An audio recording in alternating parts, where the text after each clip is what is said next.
ہو سکتا ہے آپ کی پسندیدہ چیز لمحے بھر میں آپ سے چھن جائے۔ یہ بھی ہو سکتا ہے کہ آپ اپنی سب سے قیمتی چیز کھو بیٹھیں، لیکن اصل بات تو یہ ہے کہ آپ کے ساتھ ایسا کیوں ہوا؟ جب کچھ چھن جائے، یہی پہلا سوال ہمارے ذہنوں میں آتا ہے، کیونکہ اسی میں تو جواب چھپا ہوا ہے، تاکہ آپ کو یاد دلایا جائے یہ دنیا حقیقت نہیں بلکہ حقیقت کا ایک عکس ہے۔ آپ جتنی مرضی کوشش کر لیں، اس عکس سے کچھ حاصل نہیں کر سکتے۔ آپ کے ایک ہاتھ لگانے کی دیر ہے، اس عکس نے غائب ہو جانا ہے۔ اگر کچھ حقیقت ہے یہاں تو اللہ۔ ہمارا عکس حقیقت صرف تبھی بن سکتا ہے جب ہم اللہ کو راضی کر لیں، اور وہی کرنے ہمیں دنیا میں بھیجا گیا ہے۔ قرآن کریم میں ارشاد فرمایا گیا ہے، بے شک ہم اللہ ہی کے ہیں اور اسی کی طرف ہمیں لوٹ جانا ہے۔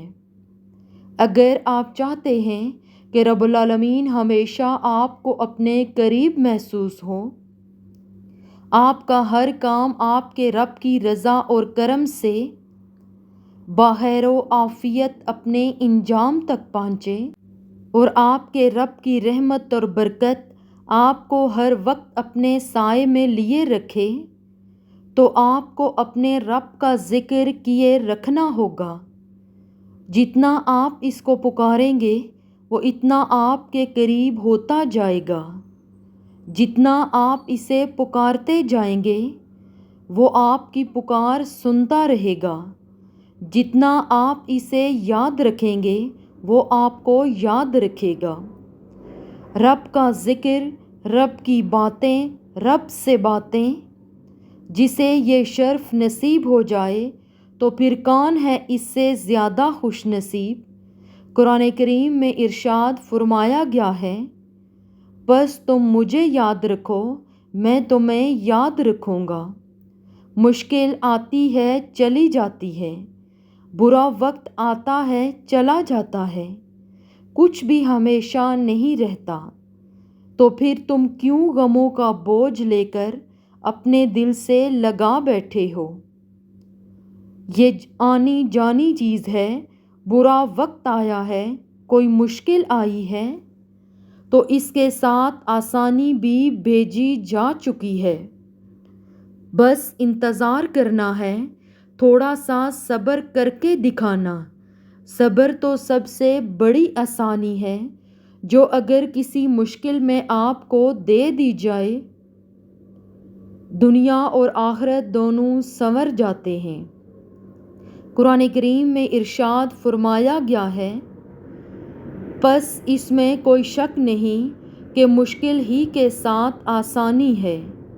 نعمتوں میں سب سے بڑی نعمت اپنے گناہ کا احساس ہو جانا ہے، اور یہ احساس اللہ کی طرف سے آپ کے لیے اشارہ ہے کہ اللہ کا رحم ابھی بھی آپ کا منتظر ہے، اور ایسی حالت میں آپ کو اپنے رب کی طرف بھاگ کر بھی نہیں بلکہ اڑ کر جانا چاہیے۔ وہی ہے جو توبہ کی طرف ہماری رہنمائی فرماتا ہے، اور جب اللہ راستہ دکھائے تو سب چھوڑ کر، سب بھول کر اس کے راستے پر چل دیتے ہیں، کیونکہ توبہ کی مہلت ہر ایک کو نصیب نہیں ہوتی۔ قرآن کریم میں ارشاد فرمایا گیا ہے، بے شک اللہ بڑا توبہ قبول کرنے والا، نہایت رحم والا ہے۔ کیا آپ کو پتہ ہے سب سے بڑی مصیبت کیا ہے؟ آپ تب مصیبت میں نہیں پڑتے جب حالات آپ پر تنگ پڑ رہے ہوتے ہیں، جب بیماری آپ پر آ پڑتی ہے، یا طوفان آپ کو اپنی لپیٹ میں لے لیتا ہے۔